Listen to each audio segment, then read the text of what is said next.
I want to be very clear about something. I did this not because I'm antagonistic to the troops and the 4,000 guardsmen that are operating outside of this base, Joint Forces Training Base Los Alamitos here in Orange County, California.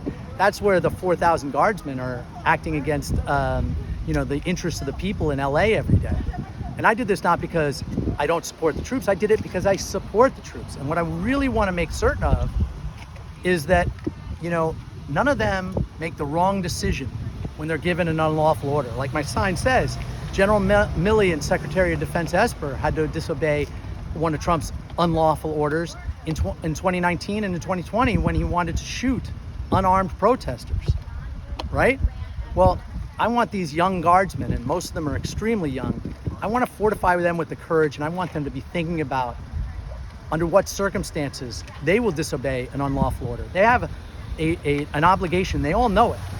After the My Lai massacre, a U.S. Court of Justice ruled that I was just following, a U.S. military tribunal ruled that just following orders was not a defense. And it was no more a defense for an American service member than it was at Nuremberg.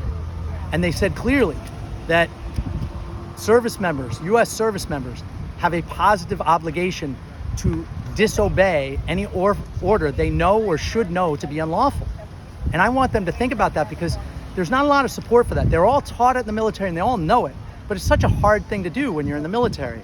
And so in the heat of the moment, I don't want them to make the wrong decision and do something like shoot unarmed, peaceful protesters and then have to live with that kind of a moral injury for the rest of their lives. Not to mention, I think these protests are going to grow and grow, and they must grow. And when they'll grow exponentially is when this junta, this pretend administration, these shocking plutocrats and dictators, when they resort to nothing but naked violence against unarmed Americans, that's when these protests will explode. And that's been the avenue where, people have fought for regime change in the Philippines, in the People's Revolution, and I remember it well. I was in the Philippines during that period as a Marine. It's the way the Orange Revolution was won again in the Ukraine to make that country a democracy and westward looking.